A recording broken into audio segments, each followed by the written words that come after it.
So this video is going to be dedicated to an official warm-up for any workout that you're going to be doing. But what I want to say is this little 5 to 8 minute routine can be done even when you're not working out. So if you're just looking to move a little bit and get a little bit more mobility or stability in your routine, then this is a great exercise for you. So it could be on your days off, or maybe you're working and you just have 5 to 7 minutes put aside to do this. It's a great way to move and just increase your mobility and flexibility a little bit. Before I start, I'm going to be going through a lower body warm-up, upper body warm-up, which is going to be the full body warm-up. So if you're just doing lower body, you can just do the lower body portion if you don't have time, or same with the upper body. But I'm going to go through the full body warm-up, and then if you have time, I recommend doing the full thing because it'll help in your workouts. But if you're short on time, then you can stick to just the lower or upper body. Now, before we get into the warm-up, I want to talk for a second about my kind of philosophy for warming up. So I like to work from the ground up. So starting at the ankle joint and working all the way up to your shoulders, kind of that progression. And then there's really 3 things I like to kind of make sure my warm-up includes. One is hitting joints and warming up joints. Another is mobility and flexibility. And the third is stability. So in terms of the joints, we just want to make sure they're properly moving, they're properly warmed up. And then in terms of mobility and flexibility, you just want to make sure that there's enough kind of mobility and flexibility to move properly. Because if you don't have the proper range of motion during your exercises, then you're not going to benefit fully, or you might hurt yourself. And then lastly is stability, which comes after mobility and flexibility. And this is essentially just muscle activation. It's making sure the muscles are firing properly and ready to work out. So what I want to note is, as I just kind of mentioned, you want to do mobility before stability, because you want to make sure that you're first increasing the range of motion of your joints so that they're able to move. Your muscles and the joints are able to move through a proper range of motion, and then you want to have stability through that range of motion. If you were to do stability before mobility, then you're going to be stabilizing and activating your muscles in a range of motion that's not optimal. So make sure you mobilize them before you stabilize them. So to get into the actual routine, again, starting with the ground up, we're going to start with wall ankle mobilizations. So normally you would do this like that. I'm going to turn this way so you can see, but you're going to plant that front foot in the ground. You're going to go forward and back. Make sure that heel in the front stays on the ground the whole time. You should feel these around your ankle, and you're going to do about 10 on each side, 10 on the right, then switch 10 on the left. Next, we're going to go into the hips. We're going to do a little hip flexor stretch. So you're going to get into this 90-90 position.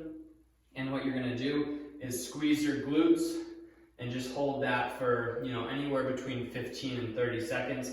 What you don't need to do is go all the way forward like that. That tells me that you're not squeezing your glutes. So squeeze your glute, rock a little bit forward. You should feel a big stretch here. So you're going to do 15 to 30 seconds there, and then switch over. The next is a split stance adductor mobilization. You're going to get into this position. Make sure this foot is flat on the ground, and you're going to rock back and forward. Again, you're going to do about 8 to 10 of these on each side. You should feel a really good stretch in your adductors here. You're going to do that side, and then this side. I'll just show you from the side so you can see. But you're going to be here and rock back and forward. Again, 8 to 10 right there. And then from there, I just like to have some sort of flexibility for the hamstrings. I like Frankenstein's, so you can just kick out like that. And like that, you'll feel a good stretch in your hamstring. And you can do about 5 on each side. So that finishes the mobility for the lower body. And then in terms of the stability, the main thing we want to do is just activate the glutes. So that's really the main stabilization that you need to have for the lower body. So a simple glute bridge is more than enough.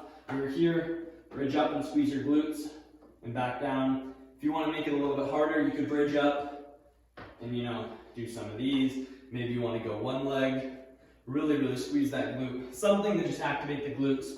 You know, do 8 repetitions, and that's more than enough. So that finishes the lower body mobility and stability. And now what we're going to do is move on to upper body mobility. So for this, I like to start with the mid back, because we know that the low back and upper back should not be mobile. Okay, they should actually be stable, but we do want the mid back to be mobile. So we're going to do a quadruped rock back extension rotation. A long name, but it's pretty simple. You just lean back like this, put one arm like this, the other is going to be right behind your ear, and you're just going to go from here and turn all the way up, down, and all the way up. Try and get, you know, your chest or nipple to the sky like this. The reason why we're rocking back here is so that you rotate through your mid back. If you came up here, then when you rotate, you can see here my low back is moving. When you're back like this, you make sure that the rotation comes from your mid back, which is what we want. So again, do about, you know, 5 to 10 of those on each side. And then, you know, really just for the upper body, the shoulders, do some arm circles, 10 forward, 10 backwards. I like to do some in front, about, you know, 10 to 20 of these, some diagonals, about, you know, 10 there, 10 there. Great for mobility of the shoulder, and also for, you know, a big pec stretch as well. And then once you're done with that, what we want to do is we want to stabilize the upper body. So that was the mobility, and now we want the stability of the upper body. So what I really love is a wall slide. So you're going to come over to a wall.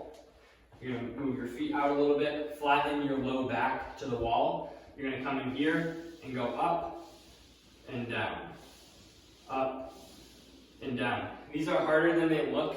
Okay, the point of this is to activate the muscles in your upper back. So make sure you're really focusing on squeezing those muscles as you go up and down.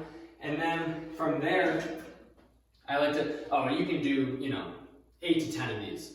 And then from there, if you have a band, you can do, you know, 10 to 20 band pull-aparts like this.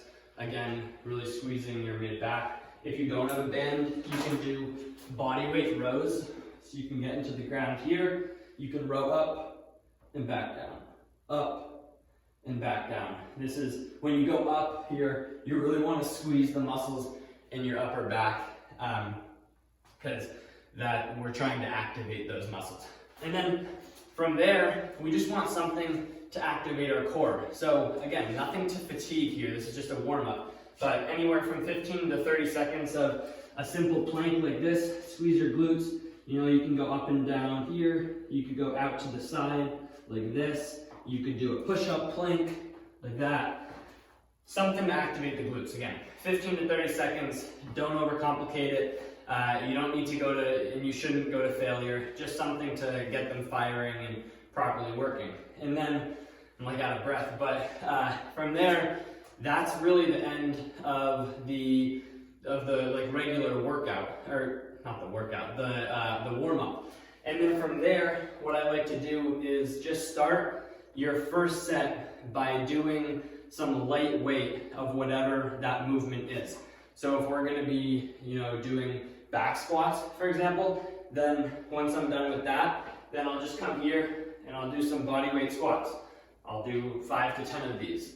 And then I'll go over to the bar, I'll put the bar on my back, and I'll do, you know, 5 to 10 squats like that. I'll add a little bit of weight and do, you know, another 5 repetitions. And then from there, I'll start with the weight that I want to use for the first set. But you get the point. What I'm doing is I'm just warming up of what that exercise actually is. So if you were doing, you know, push-ups or bench press, then, or say we're doing bench press, you might do the bar, okay, and then add on a little bit of weight, do 5 repetitions with that, add on a little bit more weight, a few more repetitions, and then get into your regular set. So, you you get the point. Just doing a little bit of a warm-up of what that first exercise is. Now, if you're doing a superset with lower body and upper body, then just do a couple warm-up sets of each of the lower body and upper body. So maybe you're doing a squat into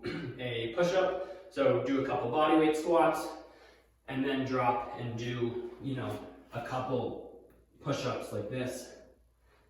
Not going to failure in the warm-up, just to, make sure our chest, shoulders, triceps are